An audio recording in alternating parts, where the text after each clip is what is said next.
माहिर बैनुल अक़वामी उमूर हुमा बकाई साहिबा हमारे साथ मौजूद हैं। बहुत शुक्रिया हुमा बकाई साहिबा GTV न्यूज़ से बात करने के लिए। डोनाल्ड ट्रंप की कामयाबी के बाद आलमी मंजरनामा कैसे तब्दील होता हुआ देख रही हैं आप?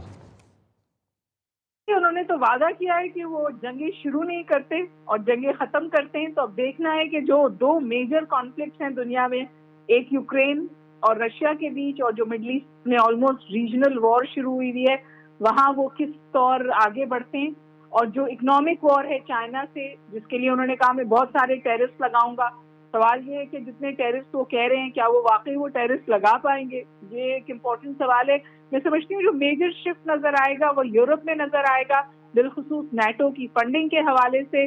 और क्योंकि जो रशियन प्रेसिडेंट है उनके साथ उनकी एक दोस्ती सी है तकरीबन, तो मेरा ख्याल है कि वो निगोशिएशंस के थ्रू इस वॉर को एक्चुअली शायद खत्म कर पाएं, या कम से कम उस तरह की ओपन आर्म सपोर्ट यूक्रेन को ना दें जो बाइडेन एडमिनिस्ट्रेशन दे रही थी। मिडल ईस्टर्न कॉन्फ्लिक्ट में भी मैं समझती हूँ उनका तरीका वारदात फर्क होगा, और उन्होंने इसकी तरफ इशारा भी किया है।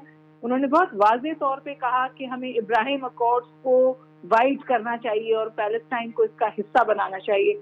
इसका मतलब है कि उनका इशारा नेगोशिएशंस की तरफ है, और वो पुष्ट बनाई तो जाहिर है इजराइल की बिल्कुल उसी तौर रहेगी, उसमें बिल्कुल बाई पार्टिसन कंसेंसस है। लेकिन मैं ये समझती हूँ कि जो इजरायली प्राइम मिनिस्टर थे उनको भी अंदाजा था कि once the change happens in White House, इनको अपने रवैये में तब्दीली लानी पड़ेगी। इसीलिए वो जो इलेक्टोरल विंडो थी जिसमें अमेरिका में इलेक्शंस हो रहे थे, होने वाले थे, तो उन्होंने उसको मैक्सिमम इस्तेमाल किया कॉन्फ्लिक्ट को एस्केलेट करने में, नए फ्रंट्स खोलने में। वो जंग को लेबनान ले गए, वो जंग को सीरिया ले गए, वो जंग को ईरान ले गए। गजा तो अब साइड स्टोरी हो गई है। तो अब देखना ये है कि बाइडेन हुकूमत तो समझिए तकरीबन इन अ स्टेट ऑफ कोमा थी।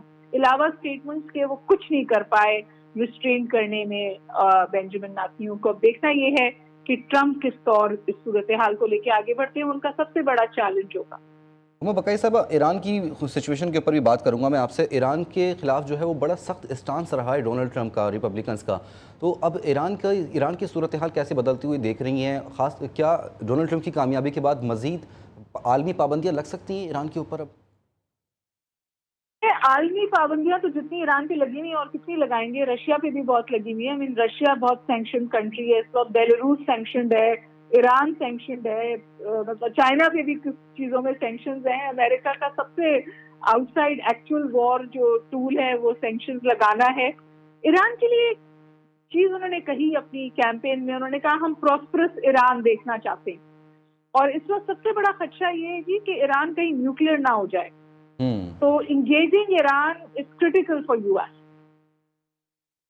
तो ये तो उन्होंने अपनी स्पीच के अंदर भी इस चीज़ का जिक्र किया, और अब इलेक्शन कैंपेन के अंदर भी इसका बार बार जिक्र करते रहे कि ईरान को न्यूक्लियर होने से रोकना है। जो उसने जौहरी तनसीबात जो हैं उनको बार बार उसके ऊपर जो तनकीद का निशाना भी बनाया उन्होंने। जी, तो इसीलिए ये भी तो जरूरी है कि जो ईरान का थ्रेट परसेप्शन है उसको कम किया जाए और इजराइल को रिस्ट्रेंट किया जाए। और ईरान और इसराइल का जो कॉन्फ्लिक्ट अब बढ़ता हुआ नज़र आ रहा है, जिस तरीके से ईरान ने जो है वो इसराइल के ऊपर जवाबी हमला किया, इसराइल ने फिर उसका जवाब दिया, एक कॉन्फ्लिक्ट खड़ा हो गया। अब इस कॉन्फ्लिक्ट को आप कैसे देखते हैं? क्या नेगोशिएशन की तरफ जाएंगे अब ये लोग? देखिए, मैं इस तौर तो प्रेडिक्ट नहीं कर सकती, लेकिन मैं ये जरूर कह सकती हूँ कि जब ईरान और इजराइल जब आई टू आई अब आ गए हैं, तो दोनों तरफ से रिस्ट्रेंट का मुजाहरा होता है। ठहर ठहर कर एक दूसरे से रुके रुके हमले करते हैं। ऑल आउट ना इजराइल जा रहा है ना ऑल आउट ईरान जा रहा है, क्योंकि दोनों को अंदाजा है कि ये सूरत हाल फिर बहुत लेकिन हुमा साहब रिटेलिएट तो कर रहे हैं ना, दोनों ममालिक रिटेलिएट कर रहे हैं। अगर बिल्कुल ही रिटेलिएट ना करें तो फिर तो या तो ये फैसला हो जाए कि ईरान लेट गया इजराइल के आगे, तो ईरान वो वाला परसेप्शन तो नहीं चाहता। मेरा ख्याल है कि there are lot of challenges for Trump presidency. वो गैर रिवायती तरीके से सूरत हाल को आगे बढ़ाते हैं, और सबसे इम्पोर्टेंट बात ये कि वो अपनी कैबिनेट में किसको लाते हैं ना, क्योंकि सारा काम तो प्रेसिडेंट नहीं करता ना, कैबिनेट काम करती है। तो देखना है कि उनकी कैबिनेट में किन लोगों को चुना जाता है। बहुत बहुत शुक्रिया। ठीक है हुमा बकाई साहबा, आप GTV न्यूज़ से गुफ्तगू कर रहे थे, आपके वक्त है, बहुत शुक्रिया।